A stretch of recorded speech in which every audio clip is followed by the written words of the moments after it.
No basta con obtener un conocimiento factual acerca de Dios y de su amor y benevolencia. Es contraproducente procurar desarrollar el bien en uno mismo aparte de Cristo. La experiencia de salvación que alcanza las profundidades del alma viene solo de Dios.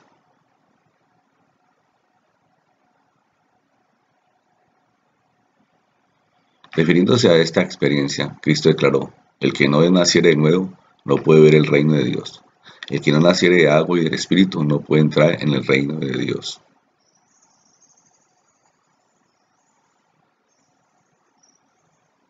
Únicamente por medio de Jesucristo puede un individuo experimentar la salvación, porque no hay otro nombre bajo el cielo dado a los hombres en que podamos ser salvos. Jesús dijo: yo soy el camino, la verdad y la vida. Nadie viene al Padre sino por mí. La experiencia de la salvación implica arrepentimiento, confesión, perdón, justificación y santificación.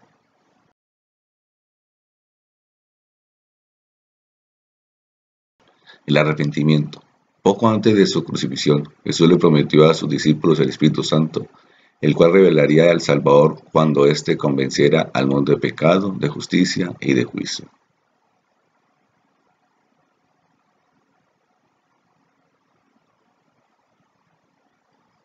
¿Qué es el arrepentimiento? La palabra arrepentimiento es una traducción del hebreo laham, sentir pesar, arrepentirse. El equivalente griego metanoeo significa cambiar de parecer, sentir remordimiento, arrepentirse.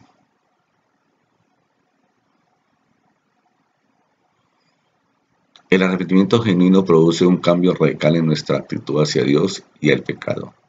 El Espíritu de Dios convence de la gravedad del pecado a los que lo reciben y produce en ellos un sentido de la justicia de Dios y de su propia condición perdida.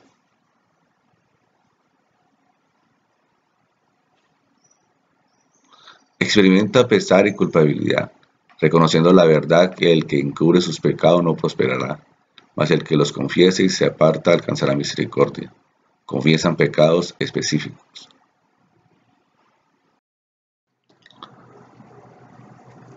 Ejercitando en forma decidida sus voluntades, se entregan enteramente al Salvador y renuncian a su conducta pecaminosa. De este modo, el arrepentimiento alcanza su punto culminante en la conversión, que constituye el acto por el cual el pecador se vuelve hacia Dios, del griego epístrofe, volverse en dirección a.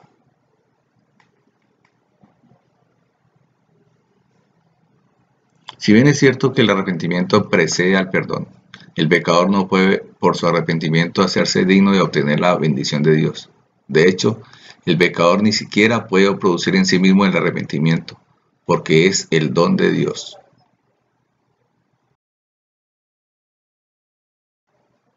El Espíritu Santo atrae al pecador a Cristo con el fin de que pueda hallar arrepentimiento, ese profundo pesar por el pecado.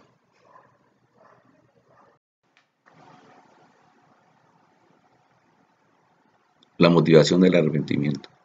Cristo dijo: y si fuera levantado de la tierra, a todas traeré a mí mismo.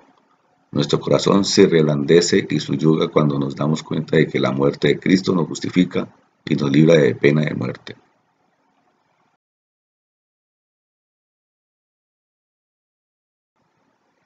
En Cristo el pecador arrepentido no solo recibe el perdón, sino que se lo declara inocente. No merece un tratamiento tal y no puede esperar ganarlo. Según señala Pablo, Cristo murió para efectuar nuestra justificación mientras aún éramos débiles, pecaminosos, impíos y enemigos de Dios.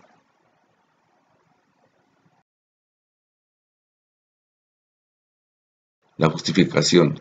Dios, en su infinito amor y misericordia, al que no conoció pecado, Cristo, por nosotros lo hizo pecado, para que nosotros fuésemos hechos justicia de Dios en él. Por medio de la fe en Jesús, el corazón se llena de su espíritu. Por medio de esa misma fe que es un don de la gracia de Dios, los pecadores arrepentidos reciben la justificación. El término justificación es una traducción del griego dikaioma, que significa requisito recto, acta, reglamentación, sentencia judicial, acto de justicia, y dikaiosis, que significa justificación, vindicación, absolución. El verbo dikaio que está relacionado y que significa ser pronunciado recto y tratado como tal, ser absuelto, ser justificado, recibir la libertad, ser hecho puro, justificar, vindicar, hacer justicia, provee comprensión adicional del significado del término. El término justificación en su uso teológico es el acto divino por el cual Dios declara justo a un pecador, penitente, o lo considera justo. La justificación es lo opuesto de la condenación.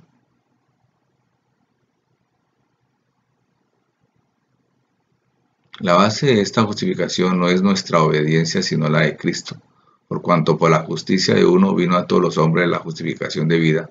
Por la obediencia de uno los muchos serán constituidos justos. El Salvador concede esta obediencia a los creyentes que son justificados gratuitamente por su gracia.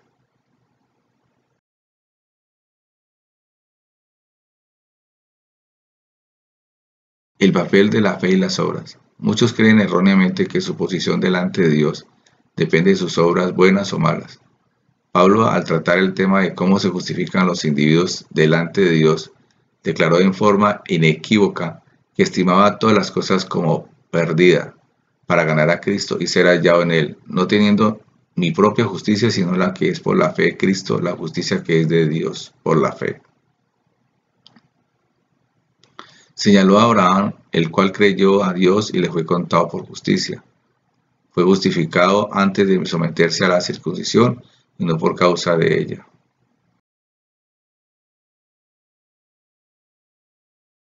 ¿Qué clase de fe tenía Abraham?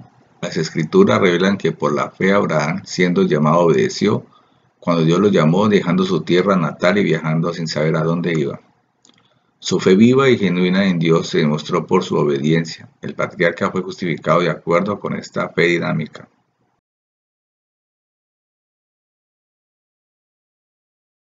El apóstol Santiago nos amonesta contra otra comprensión incorrecta de la justificación por la fe, según la cual uno puede ser justificado por la fe sin manifestar las correspondientes obras. Lo ilustró el concepto con la experiencia de Abraham. El acto de Abraham al ofrecer a su hijo Isaac demostró su fe. Pregunta el apóstol, ¿no ves que la fe actuó juntamente con sus obras y que la fe se perfeccionó por las obras? La fe, si no tiene obras, es muerta en sí misma.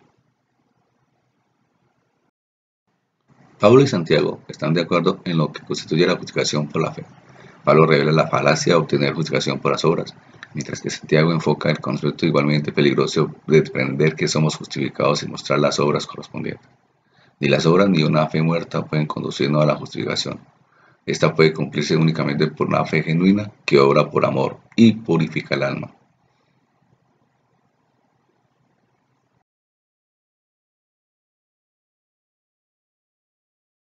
La experiencia de la justificación.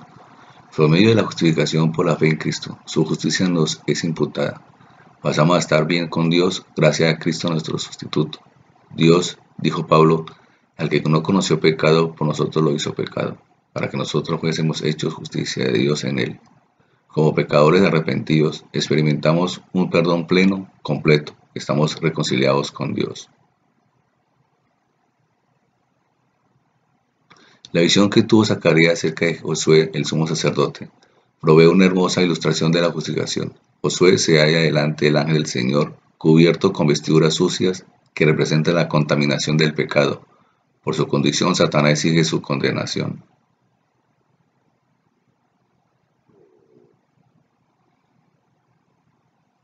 Las acusaciones de Satanás son correctas. Josué no merece ser hallado inocente, pero Dios en su misericordia divina reprende a Satanás diciendo, ¿no es este un tizón arrebatado del incendio? ¿No es este mi posesión preciosa que yo he preservado en forma especial?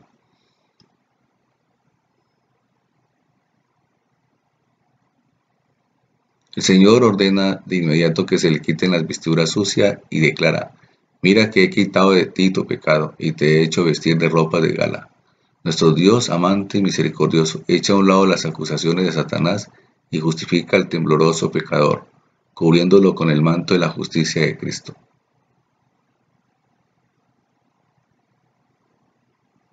Así como las vestiduras viles de Josué representan el pecado, las nuevas vestiduras representan la nueva experiencia del creyente en Cristo. En el proceso de la justificación, los pecados que han sido confesados y perdonados se transfieren al puro y santo Hijo de Dios, el Cordero portador del pecado.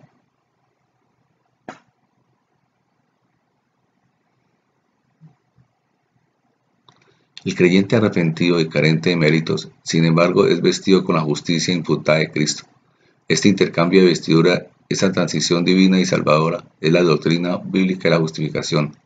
El creyente justificado ha experimentado el perdón y ha sido purificado de sus pecados.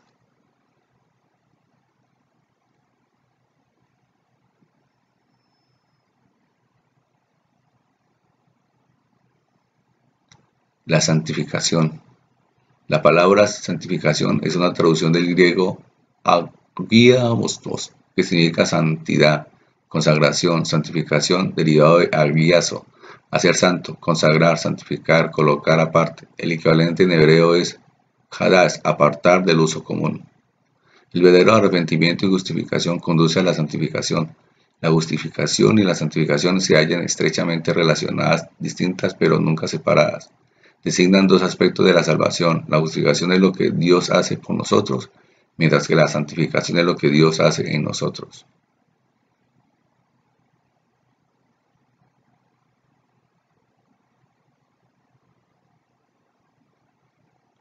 Ni la justificación ni la santificación son el resultado de obras meritorias. Ambas se deben únicamente a la gracia y justicia de Cristo. La justicia por la cual somos justificados es imputada, la justicia por la cual somos santificados es impartida. La primera es nuestro título al cielo, la segunda es nuestra idoneidad para el cielo.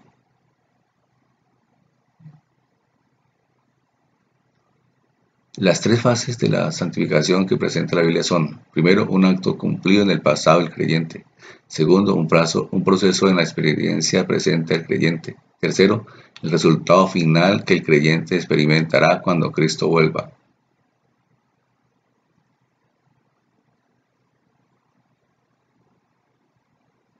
La salvación es una experiencia presente. Nos salvó, dice Pablo, por su misericordia, por el lavamiento de la regeneración y por la renovación en el Espíritu Santo, apartándonos y consagrándonos para un propósito santo y para caminar con Cristo.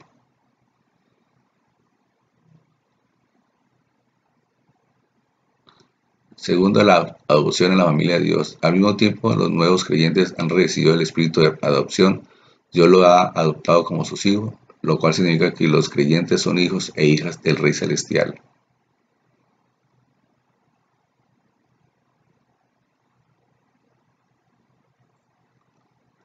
La seguridad de la salvación. La justificación trae aparejada la seguridad de que aquel creyente ha sido aceptado. Trae el gozo de ver cómo nuestra unión con Dios se restaura ahora.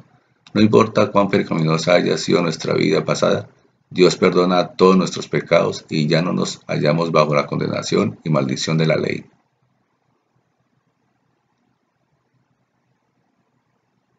El comienzo de una vida nueva y victoriosa. El darnos cuenta de que la sangre salvadora cubre nuestro pasado pecaminoso, trae salud al cuerpo, el alma y la mente. Podemos entonces abandonar nuestros sentimientos de culpabilidad por cuanto en Cristo todo es perdonado, todo llega a ser nuevo.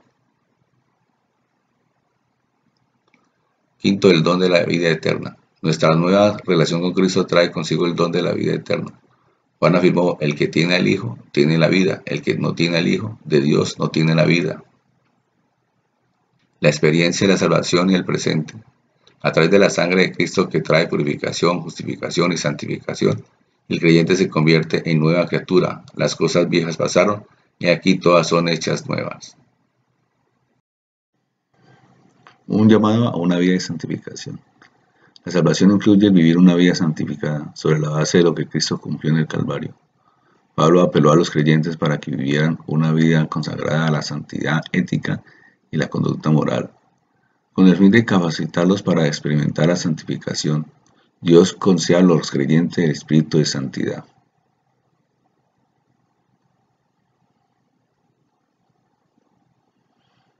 El cambio interior. En ocasión de la segunda venida de Cristo, seremos transformados físicamente. Este cuerpo mortal, corruptible, se revestirá de inmortalidad. Sin embargo, nuestros caracteres deben ser transformados en preparación para la segunda venida. la participación de Cristo y el Espíritu Santo. Únicamente el Creador puede cumplir la obra creativa de transformar nuestras vidas. Sin embargo, no lo hace sin nuestra participación. Debemos colocar en el canal de la obra del Espíritu, lo cual podemos realizar contemplando a Cristo. A medida que meditamos en la vida de Cristo, el Espíritu Santo restaura las facultades físicas, mentales y espirituales. Participamos de la naturaleza divina. Las preciosas y grandísimas promesas de Cristo lo comprometen a concedernos su divino poder para completar la transformación de nuestro carácter. Solo por medio de Cristo, lo que transforma a los seres humanos a la imagen de su Creador, es el acto de revestirse o participar del Señor Jesucristo.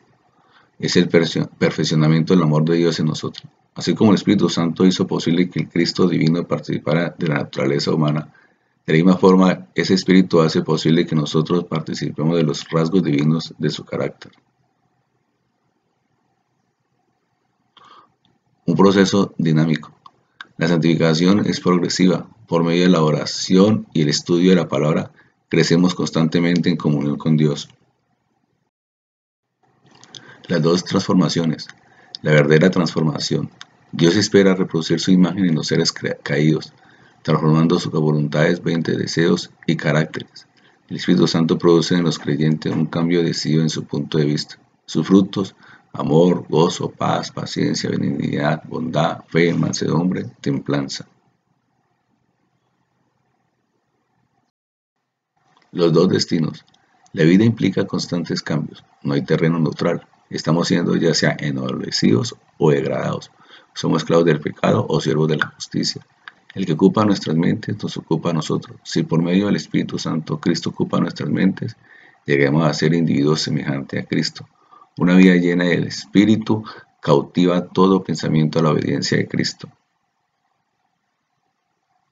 La perfección de Cristo. ¿En qué consiste la perfección bíblica? ¿Cómo puede recibírsela? La perfección bíblica. Las palabras perfecto y perfección son traducciones del hebreo tam o tamim, que significa completo, recto, pacífico, íntegro, saludable o intachable. En general, el término griego teleus significa completo, perfecto, completamente desarrollado, maduro, plenamente desarrollado o que ha logrado su propósito.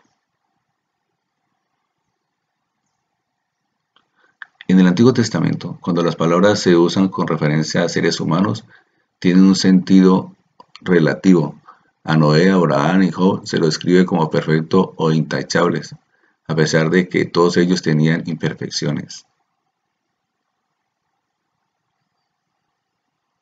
En el Nuevo Testamento, la palabra perfecto a menudo describe a individuos maduros que vivieron de acuerdo con toda la luz que disponían y lograron desarrollar al máximo el potencial de sus poderes espirituales, mentales y físicos. Los creyentes deben ser perfectos en su esfera limitada, declaró Cristo, así como Dios es perfecto en su esfera infinita y absoluta.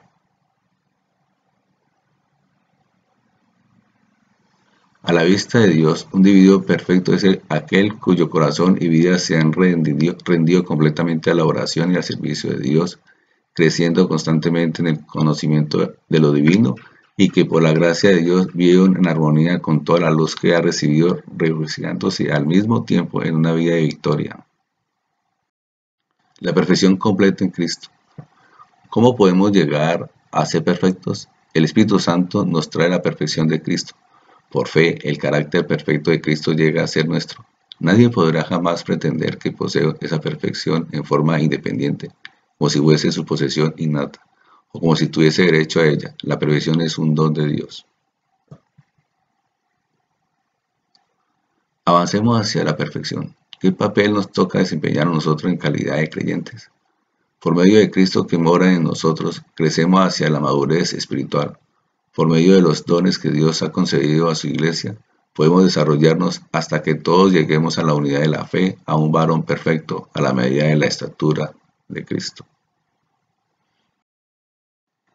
Necesitamos crecer más allá de la experiencia provista por nuestra niñez espiritual y de las verdades básicas de la experiencia cristiana, avanzando hasta participar del alimento sólido preparado para los creyentes maduros. Por tanto, dice Pablo, dejando ya los rudimentos de la doctrina de Cristo, vamos adelante a la perfección. La vida santificada no se halla exenta de severas dificultades y obstáculos. Pablo amonesta a los creyentes diciéndoles: amados míos, ocupados en vuestra salvación con temor y temblor. Pero enseguida añade las siguientes palabras animadoras: porque Dios es el que en vosotros produce así el querer como el hacer por su buena voluntad.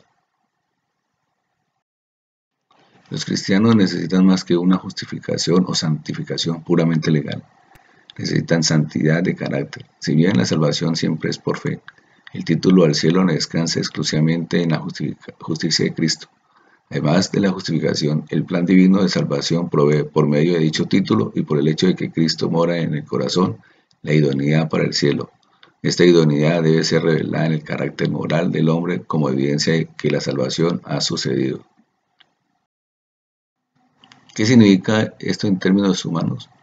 La oración continua es indispensable si hemos de vivir una vida santificada que sea perfecta en cada etapa de su desarrollo. Por lo cual, también nosotros no cesamos de orar por vosotros para que andéis como es digno del Señor, agradándole en todo, llevando fruto en toda buena obra y creciendo en el conocimiento de Dios. La justificación diaria. Todos los creyentes que viven una vida santificada y llena del Espíritu, poseídos por Cristo, tienen una necesidad continua de recibir diariamente la justificación otorgada por Cristo. La necesitamos a causa de nuestras transgresiones conscientes y de los errores que podamos cometer sin darnos cuenta. David rogó el perdón de sus errores ocultos.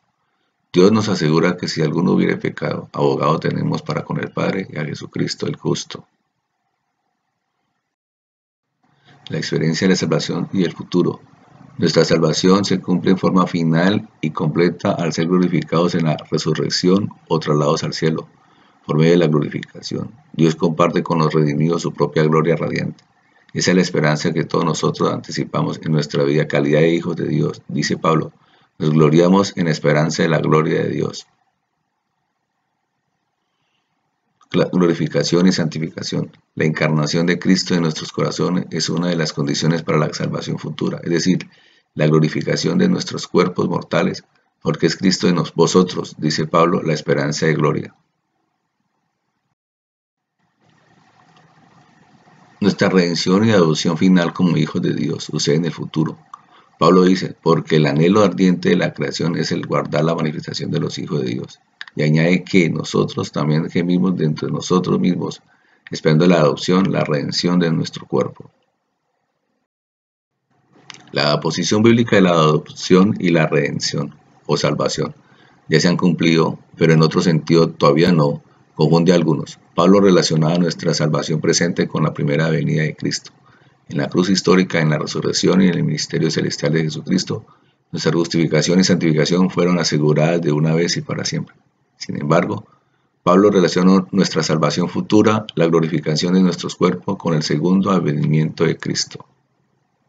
Por esta razón, Pablo puede decir en forma simultánea: somos salvos en vista de la cruz y resurrección de Cristo en el pasado, y todavía no somos salvos en vista del futuro retorno de Cristo para la redención de nuestros cuerpos. Hacer énfasis en nuestra salvación presente, excluyendo al mismo tiempo nuestra salvación futura, produce una comprensión incorrecta y desafortunada de la salvación completa de Cristo.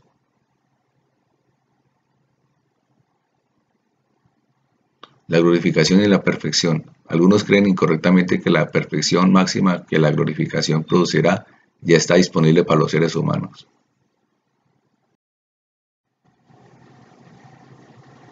Pablo escribió refiriéndose a sí mismo: no que lo haya alcanzado ya, ni que ya sea perfecto, sino que prosigo por ver si logro hacer aquello por lo cual fui también nacido por Cristo Jesús. Hermanos, yo mismo no pretendo haberlo ya alcanzado, pero una cosa hago, olvidando ciertamente lo que queda atrás y extendiéndome a lo que está delante. Prosigo a la meta, el premio del supremo llamamiento de Dios en Cristo Jesús. La santificación es un proceso que dura toda la vida. La perfección actual es nuestra solo en Cristo, pero la transformación ulterior y abarcante de nuestras vidas conforme a la imagen de Dios sucederá en ocasión de la segunda venida. Pablo nos amonesta, así que el que piensa que está firme, mire que no caiga. La base de nuestra aceptación ante Dios. Ni los rasgos de un carácter semejante al de Cristo, ni la conducta impecable deben constituir la base de nuestra aceptación ante Dios. La justicia salvadora viene del único hombre recto, Jesús, y es el Espíritu Santo el que la trae hacia nosotros. No podemos contribuir absolutamente nada al don de la justicia de Cristo. Solo podemos recibirlo. Fuera de Cristo no hay nadie más que sea justo. La justicia humana, independiente de él, es solo trapos inmundos.